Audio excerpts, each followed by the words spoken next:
Thank you, Mark, and I want to thank the initiative and the technical committee for giving me the opportunity to come and speak today. I'll apologize first because my talk is going to be very Appalachian focused, and I know that the Quail Initiative and the mission for restoring quail to the landscape goes far beyond the Appalachians, and this really isn't a core portion of the quail range. But that said, more what I want to talk about is, as the title implies, this is all part and parcel of early successional habitat and the need to put that early successional habitat on the ground, whether it be for quail, whether it be for grouse, whether it be for golden-winged warblers, deer, turkey, what have you. So I want to talk about the experiences that we've had from a joint venture standpoint and the fits and the starts, as Mark and Don have alluded to, that you all have experienced with quail, and some of the ways that we've been able to learn from those, adapt to those, and get some success on the ground with early successional habitat. Before I start, though, my guess is that there's several of you in here that are not familiar with habitat joint ventures and what we do, what our mission is on the ground. As I forget if it was Don or somebody said this morning, there are two other joint ventures, at least two other joint ventures represented here. The East Gulf Coast Plain Joint Venture, Catherine Rideout's the coordinator, she's back in the back.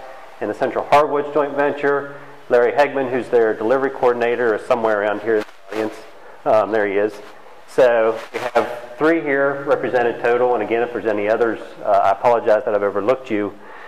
The joint venture program is a Fish and Wildlife Service program here in the U.S.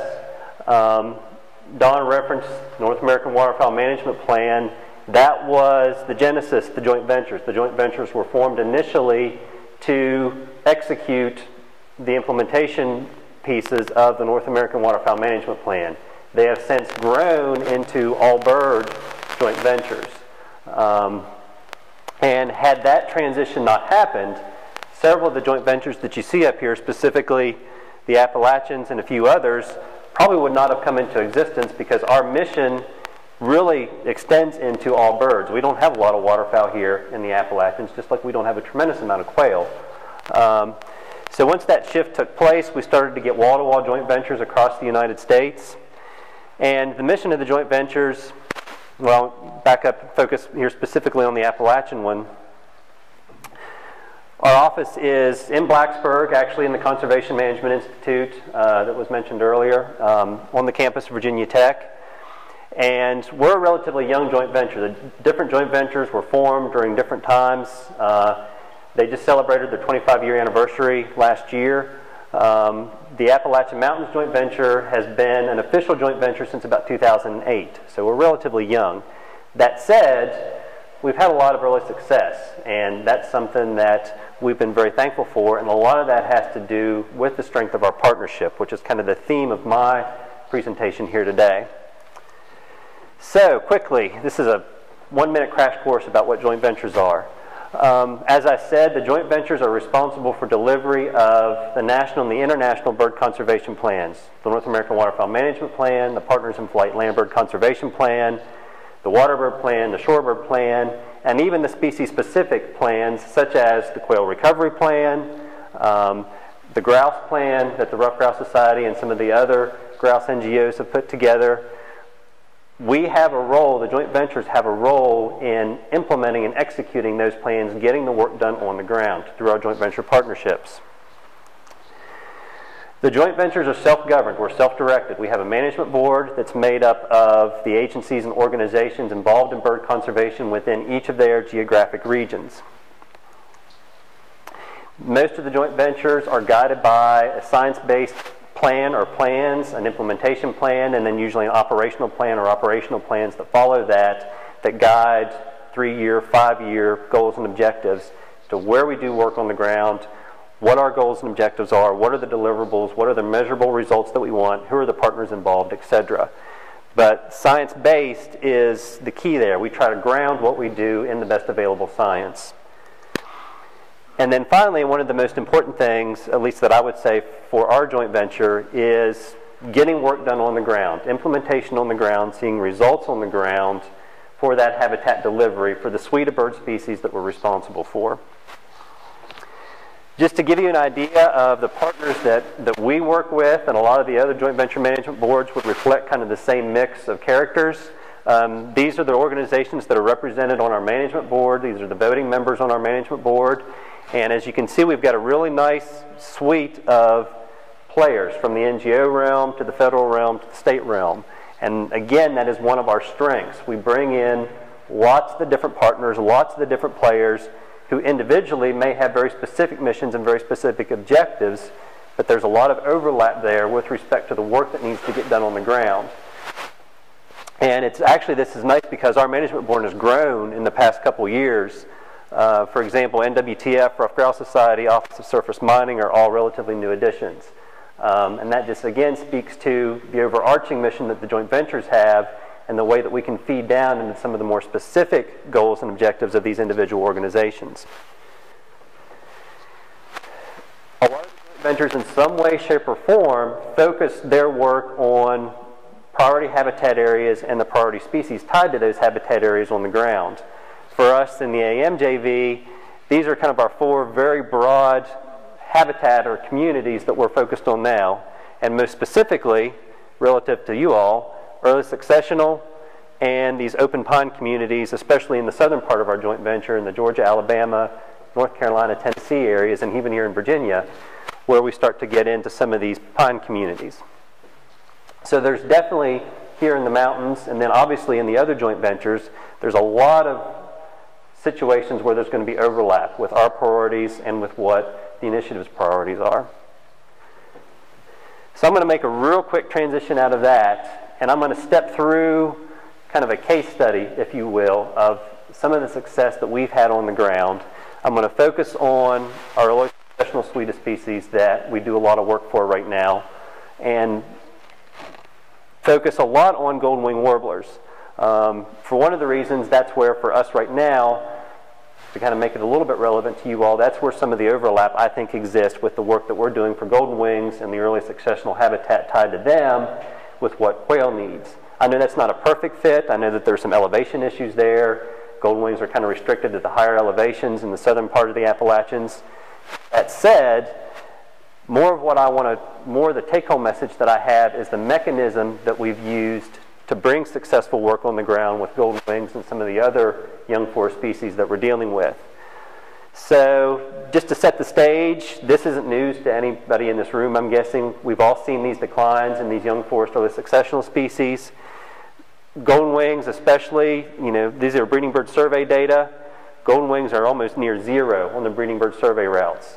And as some of you are probably aware, they've been petitioned for listing under the Endangered Species Act. The jury's still out in terms of what that decision's going to be.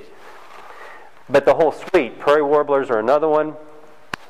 Shifting to, I know you all are well aware of this, extremely precipitous decline in bobwhites. Another one that I wanted to put into here, especially because it's probably got a lot more overlap with bobwhite habitat, is loggerhead shrikes. This is a species that's starting to get discussed a lot here in the Appalachians, and trying to get some partners starting to think about loggerhead shrikes and the whole associated grassland suite that goes along with these hensley sparrows, grasshopper sparrows, field sparrows, meadowlarks, etc. And something as a next priority, as a next thing that we need to focus on as a joint venture here in the Appalachians. So keep that in the back of your head. There's a lot of discussion starting that would envelop these two species as well as a lot of the broader grassland suite. All of these species need this stuff. They need early successional habitat. And in the Appalachians, that can take on a lot of different forms. Old fields, abandoned farmlands that are managed in a way to incorporate some of this type of habitat, management through forest management, active forest management to create this habitat, mineland reclamation on abandoned surface mine lands. There's a lot of different opportunities to create this habitat, but there's a lot of difficulties in creating it and maintaining it also. A lot of those I know that some of you are well aware of. The issues that we deal with in the Appalachians are going to be a little bit different than the issues outside of the Appalachian range, but generally speaking, there's a lot of opposition generally to active management to create and maintain this kind of habitat, especially if it involves very, what's a good word for it, very obvious forest management practices, forest timber harvesting, clear cutting, those types of things that we as biologists know can be implemented well and create quality habitats. Trying to get other people unfamiliar with these concepts to buy into that is a very, very difficult thing. And that's one of the things that I'll come back to later. So again, to kind of set the stage, what are we dealing with here in the Appalachians? And a lot of these things could be spread around to different parts of the quail range and across the suite of priority species that we as joint ventures deal with. Really in the Appalachians, one of the key things is poor forest health and structure. The Appalachians were cut over in the early 1900s, late 1800s as a result of the forest boom. A lot of the forests that are here now are secondary forests, or they've been cut over 3 and 4 times. And as a result, there's a lot of poor forest health. The structure, the diversity of these forests are not what they used to be and are not what they could be. And a lot of the issues that we see in the Appalachians and that you see elsewhere in the Southeast, in many ways tie back to this historical legacy of over-harvesting and overuse of the forest land. More specific to what you all deal with quail, there's a lot of these clean agricultural practices, uses of herbicides, keeping fence rows clean, a lot of this maintaining a very clean landscape that does not provide for a lot of the brushy, early successional, shrubby habitats that not just quail, but a lot of a broader suite of young forest species or late successional species like to see. Industrial forestry, that came up in the discussion earlier with a lot of the longleaf pine stuff. As Mark said when he introduced me, I spent 2.5 years in southeastern Arkansas, where this was in the heart of some of the industrial forest area. My old friend Blair, who I used to work with, has seen the same thing. It's a very different system, and it's not that system that is conducive to wildlife habitat. It's maintained in an industrial production format. Invasive species. This is a huge, huge issue that I'm of the opinion of it doesn't get enough consideration. I know that this is one of the things that Don has really focused on a lot. With golden-winged warblers, with a lot of our priority species, invasive plant species can really, really reduce the habitat quality of the sites that we're trying to work in. And that's a huge issue for us. And probably one of the biggest ones, this is a catch-all for a couple of different things. When it comes to discussions about early successional habitat, a lot of it revolves around how much used to be there historically. Where did it occur on the landscape? That's where we need to have it again. The issue with that is that that historical landscape no longer exists. It will never exist. Too many dynamics have changed. The disturbance dynamics that used to exist in this landscape are no longer there. We have issues of fragmentation from urbanization and sprawl that cannot be overcome, that further interrupt those dynamics. We have issues with invasive species. We have issues with other pressures such as energy development, be it Marcellus shale, be it wind, be it other things outside of the Appalachians that are issues. So we need to really think about what is the landscape that we're dealing with now. It's okay to look at the historical landscape and use that somewhat as a frame of reference, but I think we need to be very proactive and think outside the box and look at it from the standpoint of what do we need to maintain and switch the trend that we see in these populations and create a resilient landscape going into the future in light of these additional threats that aren't going away, that we're going to continue to deal with. So here's my case study. I'm going to focus on what we've done for golden-winged warblers. And the success that we've had with getting a lot of early successional habitat on the ground. The focus is for golden wings, but this isn't just about golden wings. This is about a broader suite of species. And while golden wings for us have been kind of the poster child, have been kind of the champion, really that's not been what's driven the success overall. So first of all, to make this success happen, we had to have something. One of which is knowing exactly what needs to be done on the ground to get golden wings to respond. What makes the best habitat for golden-winged warblers? These guys are particular. They like a very certain mix of different cover types in the landscape. But then there are also a lot of landscape level considerations that need to come into play in terms of the amount of forest cover in the landscape, proximity to other golden-winged warbler populations, etc. All of those things are things that we need to know before we start to do work on the ground. Don alluded to the same thing in his talk. You need to know what you can do, where to do it, and how to do it the best before you really start to go out and do things. And one of the things that I wanted to do as an aside, I was looking through the version 2.0 of the recovery plan. Look at this picture. This is the before and the after of some of the pine recovery stuff. This is a before and after of some of the stuff we've done for golden wings. It's remarkably similar. And I'm just to hammer home the point that, again, we're talking about a lot of the same things.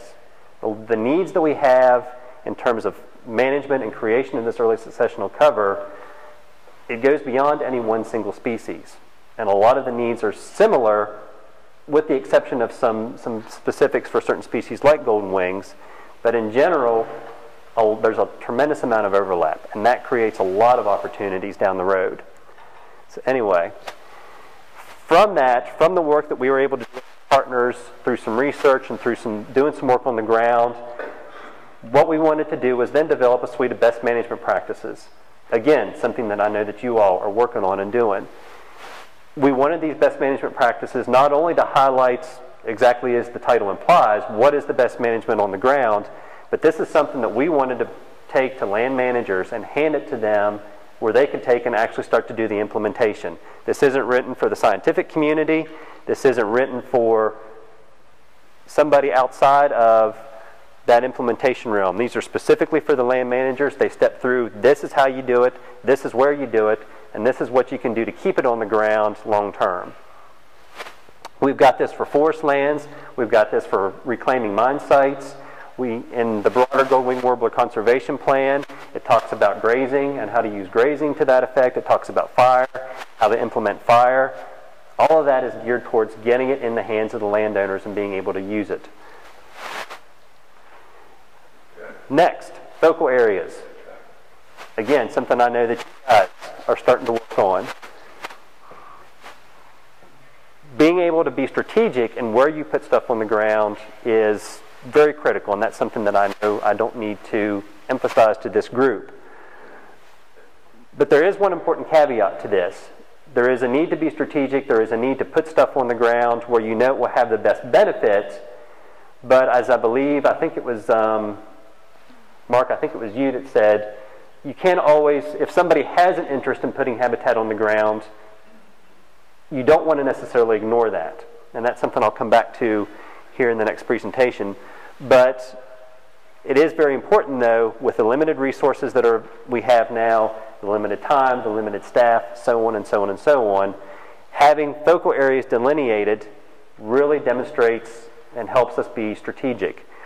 And one of the things that I wanted to kind of add on to what Don said, and also what Galen was talking about in his presentation, this is where we can start to look for areas of overlap.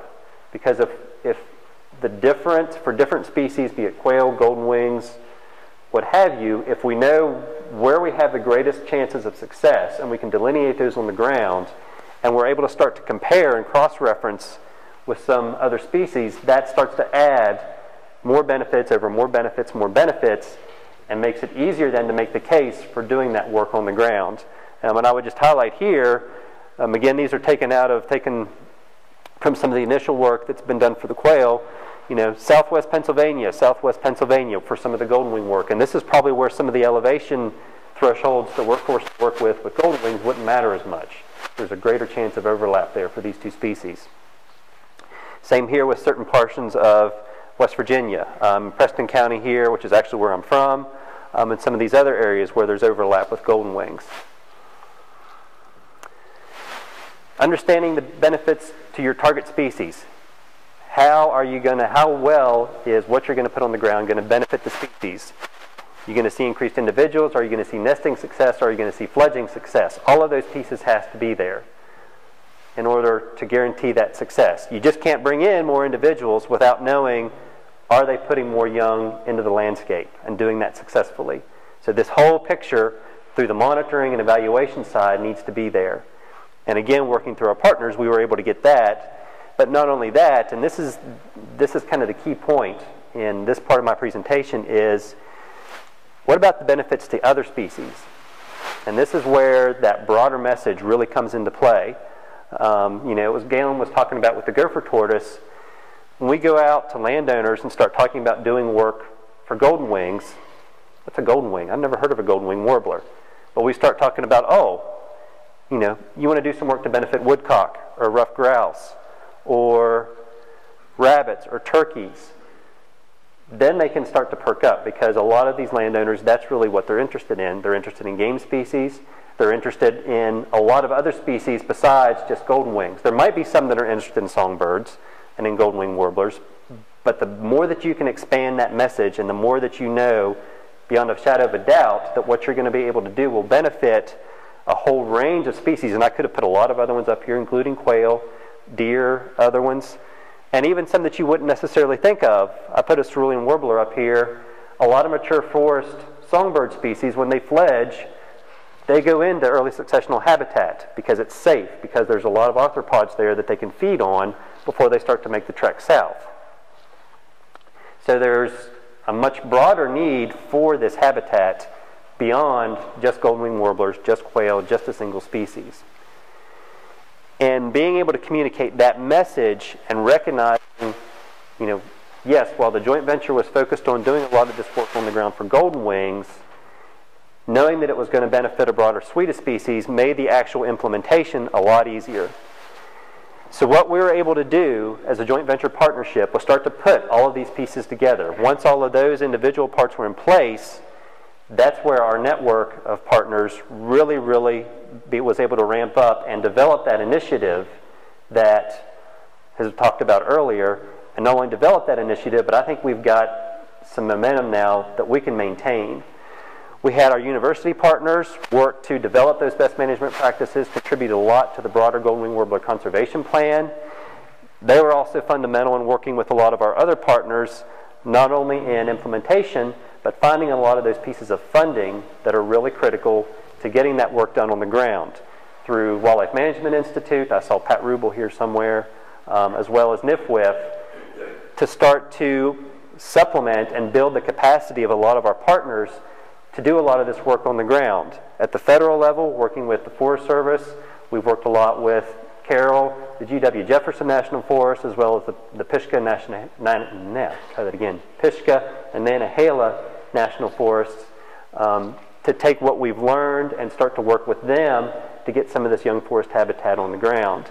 And I think Carol's going to have some good examples of that in her presentation that's going to follow mine. Galen mentioned working lands for wildlife. Golden wing warblers are one of those other focal species.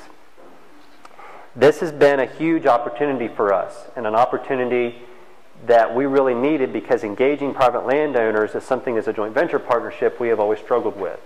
So this has been a welcome opportunity, and it has definitely been a learning experience, because, as Galen said, it was a paradigm shift for them, and it was a paradigm shift for us. And it's brought a lot of what I would have considered unconventional partners to the table, one of which up to this point was National Wild Turkey Federation. They contracted with NRCS to do a lot of landowner outreach. And at first we were thinking, why does NWTF want to do golden wing warbler work? But they saw the benefit in the habitat that would be created from that as brood range for wild turkeys. And they have now become an extremely valuable partner in this whole process. Obviously, we couldn't be successful without our state agency partners, both in their work reaching out to private landowners to augment the Working Lands program, as well as the work that they do on the ground on their own state properties. And then finally, and this was one of the important pieces, Don put up the pyramid earlier, or the different layers of the federal agencies, the state agencies, and the NGOs. We had that exact same makeup that we work with in the joint venture. And that exact same structure exists, where if you removed one of those pieces, the joint venture partnership as a whole would lose a lot of its functionality. A lot of the success that we've had on the ground delivering early successional habitat has been through the cooperative efforts of all of these individual agencies working together. When I put this slide together, I actually started to draw arrows connecting which ones were working with which ones, and I gave up. because in truth, there's interaction among all of these different organizations when it came to putting this work on the ground, including a lot of the NGOs and especially some of the more local ones. This is the Southern Appalachian Highland Conservancy, which is active in Tennessee and North Carolina. Western Pennsylvania Conservancy in southwestern Pennsylvania is another important partner. They have a lot of local ties with landowners. They're able to work with the local landowners at a local level that we as a joint venture partnership can't do directly. But they're able to take the message that we have and the objectives that we have and start to drill those down to smaller levels. As a result of this, and without going into any of the broader details of how we executed some of the things, in fiscal year 2012, our joint venture partners were able to put 18,000 acres of young forest habitat on the ground that was targeted at golden-winged warblers, but again, that's going to pull in a lot of other species. That 18,000 acres is 6 times greater than the 3,000 acre annual goal outlined in the golden-winged warbler conservation plan for the Appalachian region. For us, that was a huge success, and it would not have been achieved, number one, had it not been for the power of the partnership that we have through the joint venture, but also getting away from focusing on this is for golden-winged warblers. We knew that we had to take it broader than that. This is for golden-winged warblers, woodcock, ruffed grouse, deer, turkeys, and the list goes on. And that's really where we were able to achieve that success. And then finally, it was also thinking unconventionally. How can we do things differently? How can we start to get our message across, start to work in areas where we haven't traditionally worked before? We were handed an excellent opportunity through the Working Lands for Wildlife, and we've really started to work a lot from the successes and from the fits and starts that we saw with that and with some of the other ways that the partners worked. There's been a lot of feedback among this partnership talking about what has worked, what hasn't worked, what can we learn from each other, where can we take the successes and apply them in other areas where we haven't seen those successes. So what I want to do finally is kind of go through a laundry list, I hate to call it, of lessons learned from this, and kind of use that as a way to kind of show where I think from this unified message where we need to be, what we need to be doing to really make success on the ground where we haven't been able to achieve it before. Obviously, and I've said this a lot, stop talking single species. It's okay to focus your efforts wanting to benefit a single species, but when it comes to actually talking about that to other stakeholders, other individuals, don't just focus on that single species, especially if it's something obscure like a golden-winged warbler or a gopher tortoise. You guys don't necessarily have quite that much of an issue with quail, but the more that you can demonstrate multiple benefits to multiple species and envelop all of those species into what you want to do on the ground, the easier it is to sell that to, name your audience, your administrators, landowners on the ground, a general public that may have opposition to active management on the ground because they see it as destructive. If you can demonstrate those benefits to multiple species, it really helps to put a lot more strength behind your message. There are a lot of pieces and components and tools available to do that. I name a few here. This is the NIAFWA. This recently came out about 6 months ago. Communications handbook talking about the benefits of young forests. Corresponding to that, this is the Wildlife Management Institute's site for the Young Forest Project. The most recent State of the Birds report highlights the importance of management on private lands and highlights a lot of the NRCS programs and how important they are. And you guys have a good jump on this because you've already started to think about this. This is off the NBCI website. This is an excellent write-up, an excellent summary of how bobwhite are exactly that type of umbrella species that the work that's done for bobwhite can pull in a lot of other very important critical species. So you're already taking that step. Next, start thinking beyond wildlife. One of the things that we're starting to recognize a lot in the joint venture community is the more that we can talk about other things besides birds, be it water quality, be it resilient ecosystems, be it ecosystem services, thinking more broadly beyond our constituents and the ones that usually want to hear benefits to wildlife, and taking it out more to a broader public where they may be more concerned about water quality, ecosystem services, things like that. Being able to tie your message into those components, into those important points, especially from a policy standpoint, taking it to state governments and Washington, that's where you can start to get a lot more support and see a lot more recognition and understanding of the importance of what you're trying to do on the ground. This is hard to do, and this is something that I think we're definitely in a learning phase on right now. I see Catherine back there nodding her head up and down. A lot of the joint ventures, and this is something the North American Waterfowl Management Plan is really starting to think a lot more about. They're really focusing on human dimensions. It's a tough task. Habitat is dynamic, especially early successional habitat.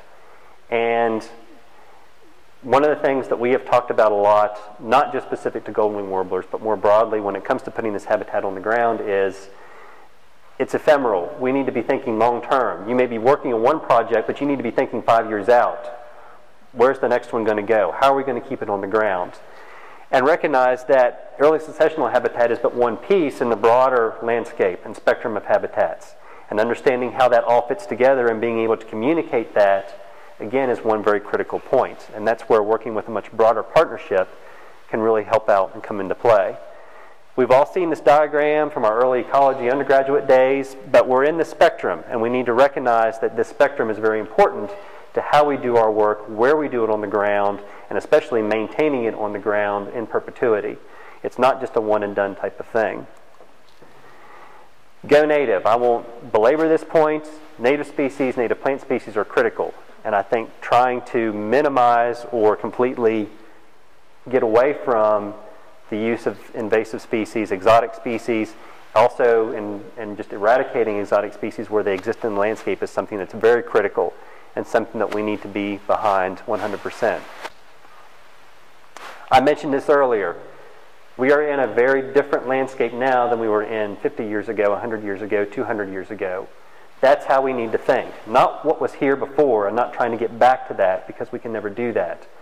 We need to be thinking about how can we make changes on the landscape now that will turn the tide of these declines. And that might force us into some uncomfortable areas. Putting habitat where it didn't traditionally occur before, but recognizing that that might be the best choice in the long run. This is a catch-all for a lot of different things. One thing that was mentioned a couple different times is this is a long, drawn-out process. We're not going to see results in a year. We're not going to change quail, golden-winged warblers, what have you, in a year.